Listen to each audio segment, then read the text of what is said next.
Brandon, hey?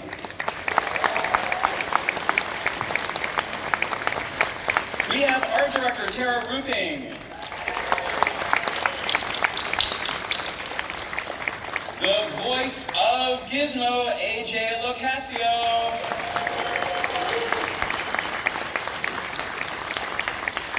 She voices the character Elle is Gabrielle Nevaeh Green. And last but certainly not least, the voice of our young hero Sam, it's Isaac Wang.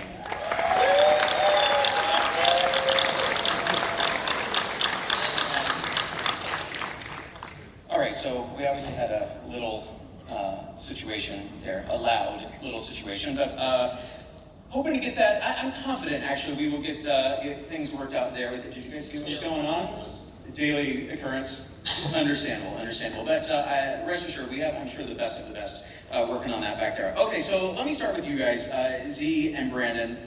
Let's just take us through the basics of the series. Where and when does it take place, and how does it connect to the overall Gremlins lore? So, you know the old Mr. Wing from the original Gremlins movies, who is Gizmo's caretaker. We are telling a prequel series about how he and Gizmo met in 1920s China and the adventures they went on with Elle, who's a street thief. And it is an epic co-viewing show. I'm using kind of like it's corporate speak. Some people watch with their kids. Yeah, the kids can watch with their parents. And yeah, we wanted to do something epic, an action adventure story that travels through the Chinese landscape, features a deep dive into widening out the Gremlins mythology, and that's everything I have to say. It was really trying to, the whole show I feel like is trying to recreate 80s Amblin. And obviously Gremlins. No easy task, by the way. Yeah. And we succeeded. Yeah. No, it was like obviously Gremlins and the horror comedy of that, but also the epic adventure you expect of like Indiana Jones or Goonies, and you had that great thing early on of boiling it down to Amblin is a company that produced the yes, show. no, it's just a kid's story with adult stakes. Yes. No, it's like it's a kid's point of view of the world, but life or death stakes. That like genuinely dark, horrifying things can still happen within that point of view. And I always thought that was a cool kind of guiding light for us. And it was, it was such a fun world to play in, and we hope that there's a lot of, if you're a fan of the original movies, there's a lot of Easter eggs for you guys, and hopefully you can bring a lot of new fans. Yeah. As well. If you were traumatized by Gremlins, like all of us were as a kid, you can now traumatize your children, and that's love. Sometimes a little trauma is okay. It defines us, right? Okay, so obviously it goes without saying how iconic this franchise is. But was there an important aspect, a touchstone that you guys discovered very early on that you were able to kind of go back to in creating a new world, something entirely new, while also honoring those films?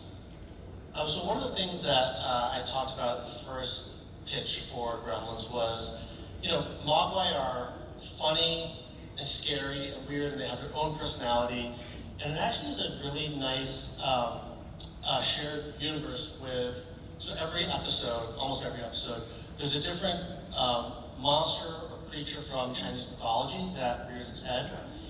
And Chinese mythology, those creatures are also weird and they have their own personalities. And so tonally, it was just such a nice backdrop to be able to tell a Gremlin story, but within 1920s China with all of that kind of like cultural backstory. Very cool. So that is, trust me when I say you're going to get a lot of that, and it's done so well and so cool here. Okay, so we've gotten a little bit of the introduction to the world. I think I speak for a lot of folks here when I say we are dying to hear from some of these voice actors. I want to start with our lead character, Isaac. That would be you. Hello down there. Are you taking this all in? As you should. Yeah, it's terrifying. they're not scary. Don't worry. They won't bite like gremlins. But Sam, he plays such an important role in the movies. But here he is an even bigger presence. So how much did you know about Gremlins before signing on, or to what extent was your knowledge of them? To be honest here, I knew nothing. Before actually booking the show itself, I knew absolutely nothing. I knew what a gremlin was at the time, but I was just like, it was very blurry. But once I did book the show, I did watch the movie, and then I did actually gain knowledge of the movie. And I'm gonna be honest, I was really surprised. I didn't really know what I was expecting at the time, but it was pleasant. Oh my God, my voice. You're going through puberty in front of us. Right here. But was there something maybe a little refreshing about the fact that he didn't have as much knowledge about it? There's I didn't know Into you it fresh. watch the movies before you auditioned. We've learned this all today. Probably disappointed in you guys. So a good thing you revealed that now and not several months ago. Yeah. So what then, as you've gotten into the series, has been kind of your favorite part about exploring Sam and bringing him to life? Man, I'm gonna be honest, I didn't hear what you just said.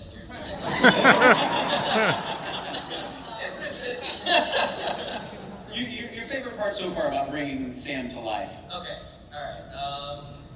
I think it's definitely his character overall. He's a character that I'm not usually used to playing. He's a very nervous person, not very confident in himself, and he kind of follows everybody else's rules, and I think that's kind of refreshing for me because I kind of like playing characters that are very outgoing and very just good. I mean, kids overall, just very energetic, and very engaging. But Sam was the type of character where I had to tone it down a little, and I think that's what made it really fun. Is because I got to act in a different type of way, and I gained a new experience. Well, I'm not saying this just because I'm up here. He's fantastic in this. I can't wait for you guys to eventually see, hopefully today, that episode. Okay, AJ. Hi, hello. Gizmo. One of my favorite characters ever in film. He's, of course, been the face of this franchise for, since the first film debuted 40 years ago, almost. So, what's it been like for you taking the mantle over for such an iconic character? Surreal doesn't begin to describe it. I mean, it's to me, Gizmo, anyone who grew up with 80s culture icons, Gizmo is like the face of it. Up there with, Stay Puft and Slimer and all those kinds of Freddy Krueger, very similar. Imagine getting them in a room. It's surreal. I can't absorb it. To get to, when I saw the audition, I lost my mind. I ran around like a child where I was like, Gizmo, you're auditioning for it. I didn't even get it. I was just excited that Gizmo was coming back. So and then immediately I went into my closet because this is pre-pandemic. And I was just like, just all the lines were Gizmo is angry or telling someone off, but you can't say any of that. And so that's been most of our experience is you guys write all my dialogue in English, and then I have to sort of sand it down to Mogwai. Gizmo has to deny a request. And just it's just that, yeah. Gizmo ponders existence. Gizmo loses it and curses someone out.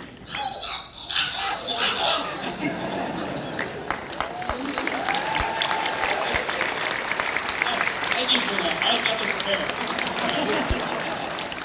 I was going to say, did you, obviously, watch the films, but did you have to go back and kind of pick out expressions or anything like that to kind of have a Gizmo Bible of sorts? Yeah, we have my Gizmo Bible. I do. So I'm weird, and I will, anytime I voice match a character, I will, which is, taking a character, doing it exact, like I do Harrison Ford or Marty McFly or any of those. I have a library, so I'll be in my car, and God forbid I put it on shuffle, my music, and you just hear, Marty hey, Doc, and then that's it. That same thing with Gizmo, where all of a sudden, and I'm in the middle of listening to a series of songs. So I have a library I listen to incessantly, and I try not to bring people in my car and put my music.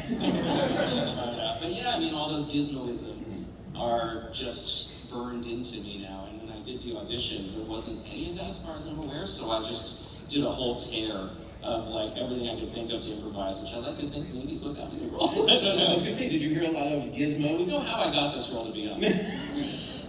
You sounded the most like Gizmo. Okay, cool. Nailed it. What would Gizmo think about Comic-Con and all of this? What would he, that would probably be very delightful, Yeah. Be a lot of, so, he'd probably be absolutely terrified. He'd be in his A lot of people. box. And Bottles of water, it's there's a water, Gizmo there's nightmare. food, everyone's up after midnight. Yeah. Rightfully so. All right, Gabrielle, Elle is a new character here. What can you tell us about her and how she fits into Sam and Gizmo's world? Yeah, so Elle is a 12-year-old street rat who's had basically the exact opposite of Sam's life. Sam has a very loving family. He has a very nice atmosphere compared to Elle, who was abandoned as a child and was raised by a really horrible man. I don't want to give too much away, but Elle is always running and she's fighting for her life, essentially. So she fits into Sam and Gizmo's world by trying to find that family aspect and break down all of her emotional walls, and also save Gizmo's life, essentially, throughout the course of the season. But it's been really fun to take a character who is so much different than myself, in the sense that she's very hardened, she has a lot of emotional walls, she is really kind of struggling finding her place. If you like cartoons, movies, books, music, I demand you subscribe to this channel. Subscribe, be prepared for doom. Subscribe or be prepared for doom. Do not resist. Do not resist. Subscribe, subscribe, subscribe.